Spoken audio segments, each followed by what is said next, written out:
ಎಲ್ಲರಿಗೂ ಸ್ವಾಗತ. ನಾನು ಶ್ರೀಮತಿ ಕುಮಾರಿ ಚಿಕ್ಕರಂಗಯ್ಯ. ಇವತ್ತೊಂದು ಚಳಿಗೆ ಮಳೆ ಶುರು ಆಯ್ತಲ್ವ ಆಗಲೇ. ಈಗ ಒಳ್ಳೆ ಬಿಸಿ ಬಿಸಿ ಚಾಗೆ ಟೀ ಟೈಮ್ ಜೊತೆ ಏನಾದ್ರು ಸ್ನ್ಯಾಕ್ ಬೇಕಾಗುತ್ತೆ ಅಂತ ಅನಿಸುತ್ತೆ. ಅವಾಗ ಈ ಟೈಮು ಈ ಥರ ನೋಡಿ ಹಿಂಗೆ ಮಾಡ್ಕೊಳ್ಳಿ, ತುಂಬ ಟೇಸ್ಟಾಗಿರುತ್ತೆ. ಈಗ ಒಂದು ಮಂಗಳೂರು ಬಜ್ಜಿ ಮಾಡೋದಕ್ಕೆ ಏನೇನು ಬೇಕು ಅಂತ ನೋಡ್ಕೊಳ್ಳೋಣ.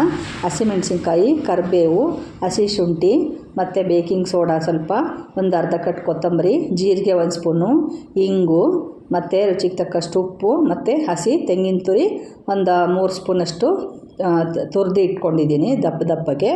ಈಗ ನಂತರ ಇಲ್ಲಿ ಮೈದಾ ಹಿಟ್ಟು 1 ಕಪ್ಪು ಮತ್ತು ಸಕ್ಕರೆ ಮತ್ತು ಮೊಸರು, ಗಟ್ಟಿ ಮೊಸರು ಇರಬೇಕು, ಹುಳಿ ಮೊಸರು ಇರಬಾರ್ದು.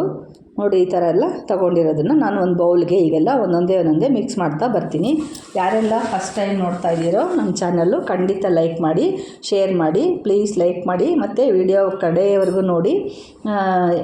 ಯಾವ ಥರ ನಿಮಗೇನು ಅನ್ನಿಸ್ತು ಅಂತ ಹೇಳಿ ಮತ್ತು ಟ್ರೈ ಮಾಡಿ ರೆಸಿಪಿನ ನಿಮ್ಮ ಫ್ರೆಂಡ್ಸ್ಗೆಲ್ಲ ಶೇರ್ ಮಾಡಿ. ನೋಡಿ ಎಲ್ಲ ಹಸಿ ಶುಂಠಿ, ಕೊತ್ತಂಬರಿ ಸೊಪ್ಪು ಮತ್ತು ಉಪ್ಪು, ಸಕ್ಕರೆ ಎಲ್ಲನ ಮಿಕ್ಸ್ ಮಾಡ್ತಾ ಬರ್ತಾಯಿದ್ದೀನಿ. ಹಸಿ ತೆಂಗಿನ ತುರಿ ಹಾಕಿ ಇದನ್ನು ಸಹ ಜೀರಿಗೆ ಹಾಕ್ತಾಯಿದ್ದೀನಿ.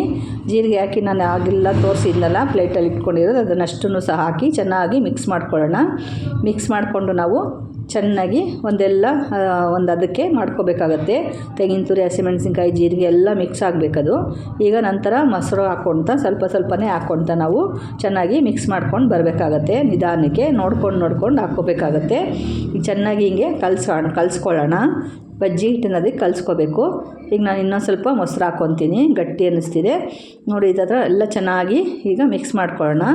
ಮಿಕ್ಸ್ ಮಾಡಿಕೊಂಡು ಒಂದು 3-4 ಅವರ್ಸು ನಾವು ನೆನೆಯಕ್ಕೆ ಬಿಡಬೇಕಾಗುತ್ತೆ. ಇದು ನಾವು ಮಧ್ಯಾಹ್ನ ನೆನೆಸಿಟ್ಬಿಟ್ರೆ ಸಂಜೆಗೆ ಸ್ನ್ಯಾಕ್ಸಿಗೆ ಚೆನ್ನಾಗಿರುತ್ತೆ. ಬಂದ ತಕ್ಷಣ ಮಕ್ಕಳಿಗೆ ಅಥವಾ ದೊಡ್ಡವರು ಎಲ್ಲರೂ ಹೊರಗಡೆಯಿಂದ ಬಂದ ತಕ್ಷಣ ಬಜ್ಜಿ ರೆಡಿ ಇರುತ್ತೆ ಮಾಡೋದಕ್ಕೆ.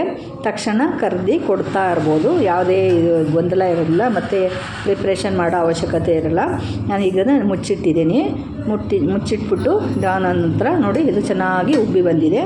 ಈಗ ನಾವು ಈ ಥರ ಬಜ್ಜಿ ಹಿಂಗೆ ಒಂದೊಂದೇ ಸ್ವಲ್ಪನೇ ತೊಗೊಂಡು ಕಾದಿರೋ ಎಣ್ಣೆಗೆ ಹೀಗೆ ಬಿಡ್ತಾ ಬರಬೇಕು.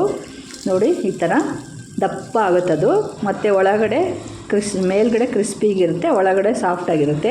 ನಾವು ಇದನ್ನು ಬಿಸಿ ಬಿಸಿ ಕಾಫಿ ಟೀ ಜೊತೆ ನಾವು ತಿಂತಾಯಿದ್ರೆ ಆಹಾ ಒಳ್ಳೆ ಇನ್ನೂ ಒಂದು ಹೋಗ್ತಾನೆ ಇರುತ್ತೆ ಒಳಗೆ, ಅಷ್ಟು ಚೆನ್ನಾಗಿರುತ್ತೆ ಇದು.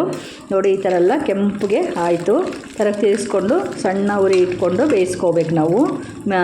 ಮೀಡಿಯಮ್ಮಾಗೆ ಇರಬೇಕು ಉರಿ ಯಾವಾಗ್ಲೂ, ಇಲ್ಲಾಂದರೆ ಬೇಗ ಸೀದೋಗ್ಬಿಡುತ್ತೆ, ಇಲ್ಲ ಬೆಂದಿರೋದಿಲ್ಲ ಒಳಗಡೆ. ಈ ಥರ ನೋಡಿ ಎಲ್ಲ ಚೆನ್ನಾಗಿ ಕೆಂಪಗೆ ಕರ್ಕೋಬೇಕು. ಈ ವಿಡಿಯೋ ಇಷ್ಟ ಆಯಿತು ಅಂದರೆ ಖಂಡಿತ ಲೈಕ್ ಮಾಡಿ, ಶೇರ್ ಮಾಡಿ, ಸಬ್ಸ್ಕ್ರೈಬ್ ಮಾಡೋದನ್ನು ಮರಿಬೇಡಿ. ನೋಡಿ ಎಷ್ಟು ಚೆನ್ನಾಗಿ ಬಂತು, ದಪ್ಪಗೆ ಬಂತು. ಈ ವಿಡಿಯೋ ಇಷ್ಟ ಆಯಿತಾ? ಖಂಡಿತ ಶೇರ್ ಮಾಡಿ, ಸಬ್ಸ್ಕ್ರೈಬ್ ಮಾಡಿ. Okay, thank you.